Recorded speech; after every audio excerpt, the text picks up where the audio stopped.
Hello everybody and welcome to an episode of the best automatic small car garage, and I'm your host Captain Pervert. Now I've been showing these small vehicles for quite a while, but now we're coming up to the sort of famous ones, the racist cars.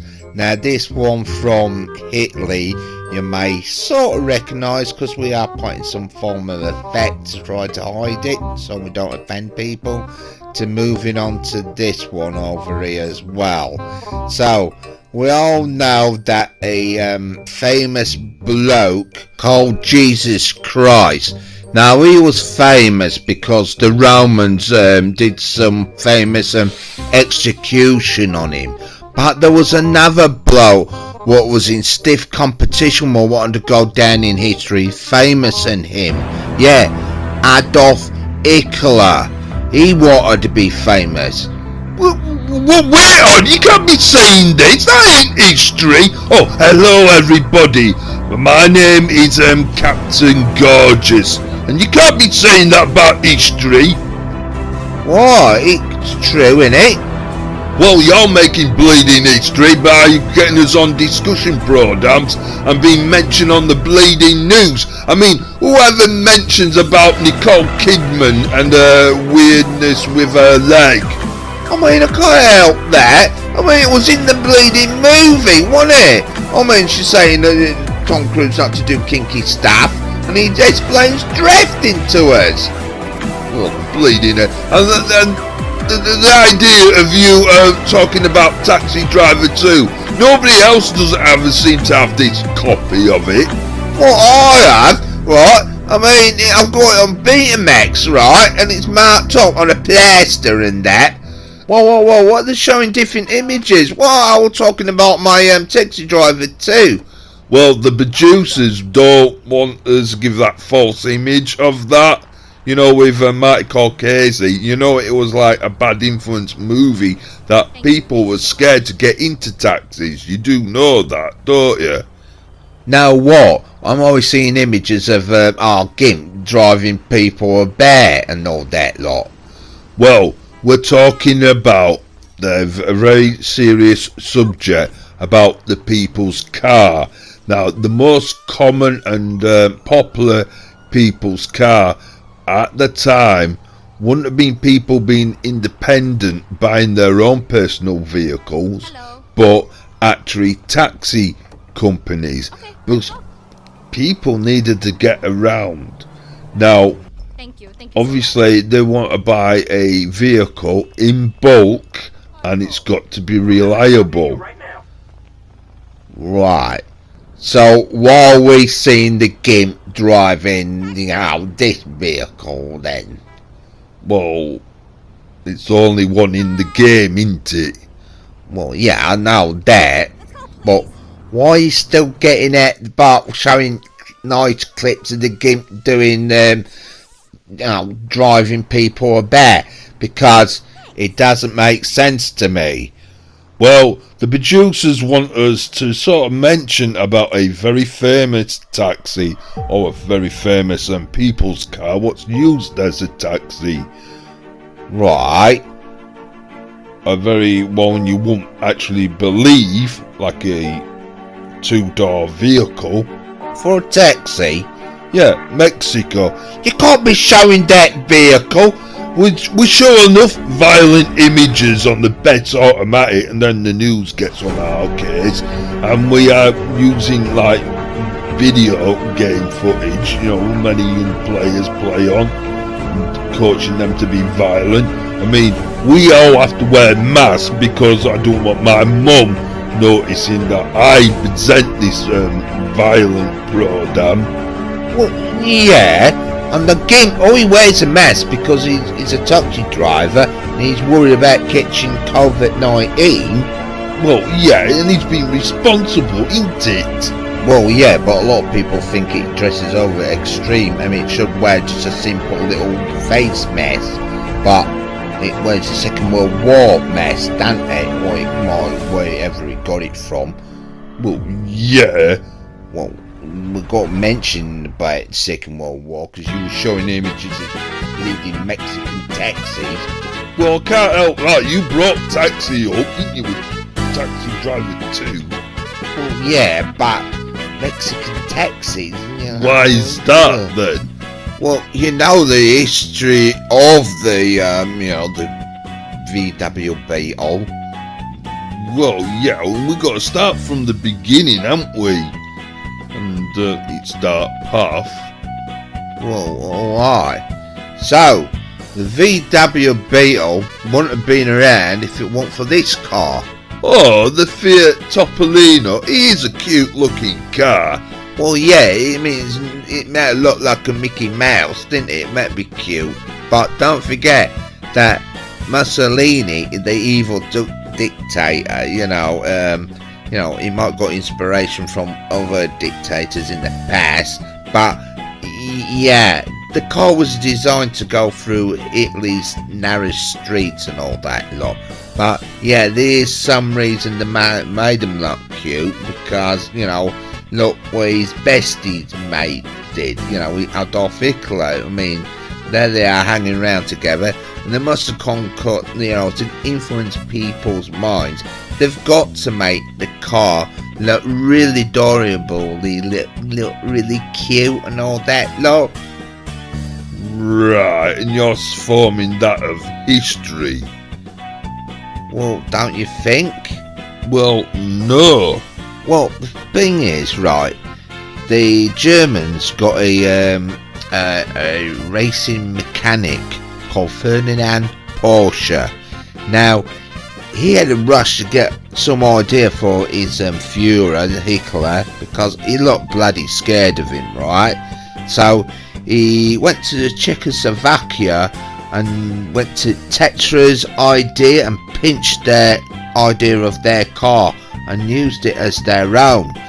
They were happy about that, so they went and sued Germany.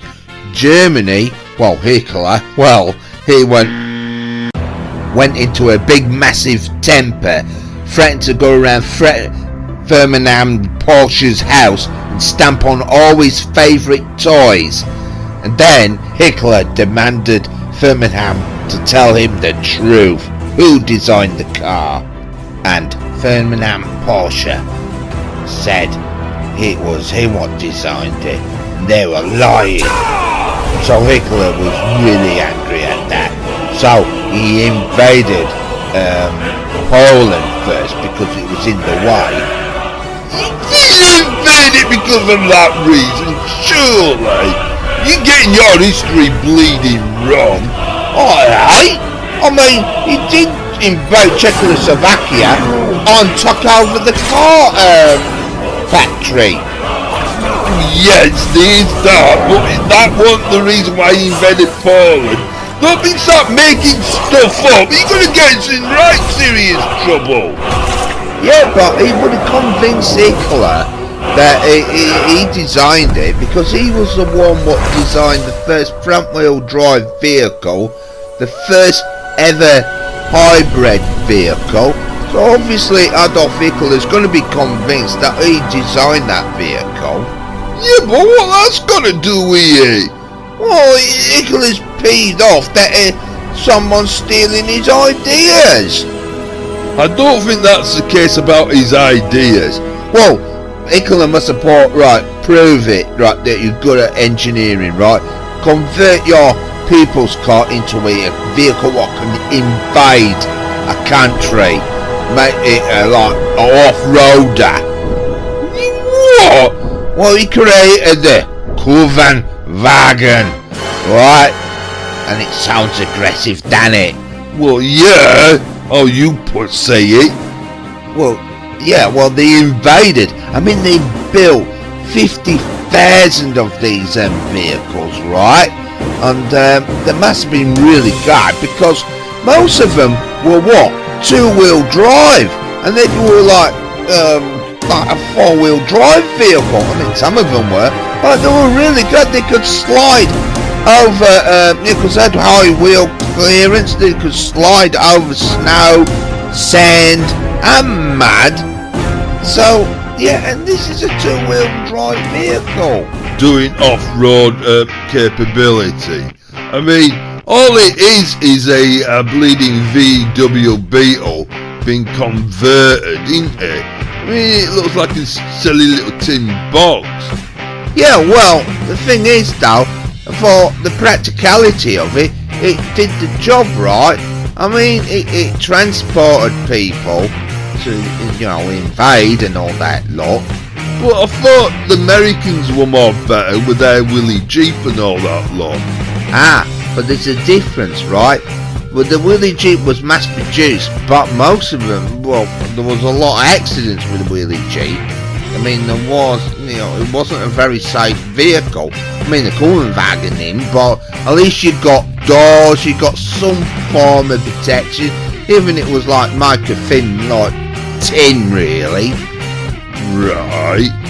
And you'd be thinking with more bodywork on the Volkswagen, it'd be more heavier compared to the Willie Jeep. But it was vice versa. It was quite a light vehicle was the Volkswagen compared to the Willie Jeep. It was. Don't be silly. I mean, it looks more stripped out does the Willie Jeep. I mean, that one's got doors. Yeah, but it was still a lighter vehicle, and that's why the two-wheel drive capability was quite good to, slide over mud and get out of things. It was easy to lift up and tow out of that. So you meaning it wasn't that good, it got stuck then, didn't it? Well, obviously it did. And didn't Mr. Porsche create an amphibious one as well, what went into action as well? Yeah, there was. I mean, that would have given inspiration for the Moretti Mini Maxi, or based on the Fiat 500. Looks like it, doesn't it, Yeah, that's right. It reminds me of the 1966 Ranger to the 1969 Ferrari Lizard as well.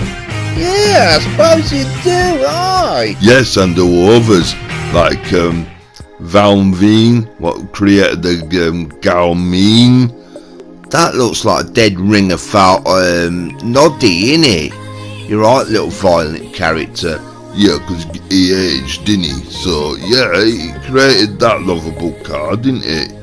I mean, there was the Jolly. Well, Noddy wouldn't find that jolly. I mean, he used to moan about his car getting wet, didn't he? He always wanted a toy car with a bleeding roof on, didn't he? That's an interesting theory.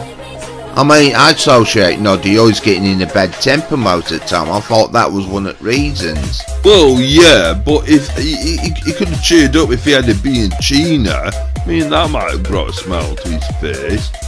Yeah, but I think Noddy would have preferred a hard top, compared to a soft top. Yeah, but don't forget he was a taxi driver and he had to have big ears, didn't he? So, where was the room for his ears? No, it was his mate what had big ears. I'll tell you what his mate would have liked, the NSU Weisberg Limousine. Yeah, but thinking of Noddy, he'd be wanting something sportier, wouldn't he? Or you could have the concept car, the Zenzato Bogite car, in 1969. Well, yeah. Or maybe Noddy who prefers a Bath, because everybody loved the Fiat Bath. Well, wait on, I just bleeding realised all them vehicles have been bleeding based on bloody Fiat 500. We were talking about the VW Beetle. Yeah, well, it proves to show who's got the cutest car. You got slowly distracted. Oh, that's awful psychology. No, it's nothing to do with psychology. I mean, it's like the idea of Ferdinand Porsche, isn't it? I mean, he created the Porsche later on, and if you really look at it, it looks like the Kurvenwagen wagon. It's just a Beetle with its roof chopped off, and he wouldn't have been that fast with that engine if it wasn't for Carlos Barth, the one and only man what raced a motorcycle against the Orient Express. And no one got murdered when he was doing that race. Right, bleeding out, you sound really angry. Well, he worked for Porsche and got rid of him, didn't they? So he created his own company, didn't he? Right. I mean, he wasn't that successful at selling his own cars he designed and created, but his exhausts were legendary, and he is the most famous guy to know how to tune engines and make high performance engines out of little stupid engines like your VW Beetle. I mean, that must have created the bleeding Porsche. If you go through Fiat's history with the Fiat 600. Right. You're not really making sense because you're getting angry, aren't you? Yeah, wouldn't you? Not as getting angry much as CC Italia would have been, because they went bankrupt and he actually bought them out for peanuts. Well, yeah. Anyhow, we're going to move on with the game because Captain Gorgeous is getting very angry. So we're going to see how the Bath does round our best automatic test track, and we're going to give it to our not so tame racing driver. So, right.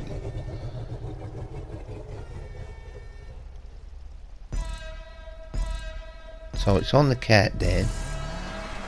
I mean, you calm down now, ain't you? I mean, yeah, I know about the bloke a little bit, right? Yeah. He was a designer for Porsche, right? And this guy, right, he actually built his own personal motorcycle, right? And this was back in time with the European Championships, and he won it 5 times a row on his personal, hand-built motorcycle. And there were no like pit crew or any backing sponsors or anything. It was just a guy what made his own motorcycle, got on it, rode it and won it. Yes, he raced against the Orient Express, and then later on he had an unfortunate accident what took him out for a year, and then the doctor said, sorry, you can't race a motorcycle anymore. So that's when he converted into move on to cars, and that's when he realised with his engineering skills that he could actually create some power out of small performance engines. And you gotta admit, he might have tinkered with the VW Beetle's engine and maybe created the Porsche engine or something, but we're not saying that actually. So what are actually you saying then? Well, we want to say what's on the scoreboard. Now, previous last time it was there, right? Now we got a new car that's got a different time. Believe it or not, the missing fortune of the game sort of spinning out, not once but twice, and then another time. So, Yeah, you could have done a lot better, wouldn't it? well, you've been interesting, wasn't it, seeing that? Seeing what? Some extra footage. I mean, that's what we're going to be doing now, right? Just some extra footage for everyone. Now, as we all say, that the GIMP does get challenged on its home turf on the best automatic test track. Now, we've got this online player what came on and tested our GIMP. Now, the GIMP should know this course, but we gather being enthusiastic, they have some bad luck. But our GIMP is going around these bends. Now, technically, we should be starting to give these bends some form of name. I mean, like going around this dirt tracky winding bit is quite challenging. I mean, you got this bit where you hit concrete. I like to call this bit like Damn Alley or something stupid like that. I mean, this bit, it seems simple enough, but there's a lot of things what can catch you out, especially when you hit tarmac and you got this jump. I mean, that is a scrutinising test on our vehicles. I mean, it's there to challenge us, this best automatic test track, where you can notice that all of a sudden it comes up to a very steep climb, and then all of a sudden you might not see what the hell's the track gone. Now, don't forget that online player might have been the first time being on this test track, so obviously our GIMP's got the advantage. But to give them the gratitude and the greatness of that, they weren't that far behind the GIMP. So, great on you. I mean, no name and shame and all that lot. You should appreciate and be happy what you did. No shame of losing against the GIMP. The GIMP's used to it. So, here's your name on the best automatic. There you are. Highlight. Right big. Oh, that's very nice. And we've been extra nice by showing some more footage of the GIMP in the classic Beetle against a Golf GTI. What was the replacement of the Beetle? I mean, the second greatest car for VW Beetle, wasn't it? I mean, this online player has got their own personal vehicle. Now, I can imagine that it's got all the engine upgrades, and the GIMP is actually driving, this one. Yeah, as you can tell, if you notice, there's no turbo flash on the exhaust and all that lot, because there's nothing being upgraded on this vehicle. So this is standard. So you can imagine the bleeding steering when it comes up to this tricky bit of this jump, because we all know that the bleeding GIMP can't bleeding steer it at all. Yeah, well, that's one problem about that car, isn't it? I mean, it's like in the old days when it was first created. Did you know they didn't have any glue? And the only glue they had was made out of fish. So you can imagine the smell of fish glue. Ugh. So they put a flower jar in the Beetle, and you put flowers in to try to disguise the smell. Well, that's bleeding awful, isn't it? Ugh. Imagine that. Oh, fishy smell. Well, that's what they did. So that was interesting, seeing the GIMP getting beaten. Not as interesting and actually seeing our GIMP driving the RF Weevil round our test track. Now, we all like to infer that the GIMP is going to try to drive this vehicle very erratical, and it's not very good at steering. And we all know the safety of this vehicle wasn't really that good, is it?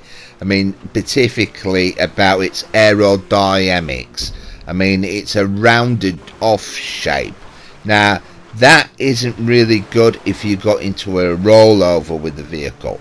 but according to history with Adolf Hitler, he said to make something aerodynamic, you look at nature, meaning animals. And the only animal he picked was a bleeding insect, a beetle. I mean, that's what you think of them beetles, just rolling over, don't you? I mean, he did recover that vehicle very quick though. I think, well, yeah, it's quite a lucky accident, isn't it? But, you know, but that, he's driving so radical that, he's crashing all over the place, because it doesn't really steer very well. I mean, it is a people's car and it was built very cheaply as well. So that's why it wasn't created for handling. I mean, somebody what creates a vehicle without a decent sized boot space is, people still love this vehicle, but it's not really practical, is it? Well, yeah, there's loads of things to criticise the VW Beetle, because the Beetle, you do know that is just a nickname. I mean, it's maybe the Volkswagen Beetle, but we keep saying Beetle because it's just a bloody habit. So, as we know, the Gimp's got round the track and that's its time. It's not too bad and it's not too shabby. I mean, it's got somewhere. I mean, if it weren't for that accident, it could have shaved off a few more seconds. Well, the vehicle wasn't actually designed for speed, was it? It might have that aerodynamic shape of, looking like a beetle, as we all like to nickname it is, because that's what it's branded with. Well, yeah, that lovable car, but we could be talking about that car for ages. I mean, we should be talking about my Fiat Bath as well, but yeah, the VW Beetle's just taking over again, hasn't it? With its horrible, dark, cynical, hidden past. Well, yeah, alright, calm down, Captain Gorgeous. So, on that note, we best sort of like finish the show, alright? Because we don't want you getting angry, do we? I'm not, but it's got that history, hasn't it? So, on that squash bug, I think it's time to end the show. Yeah, and I'll totally agree on that. Until next time. Ciao for now.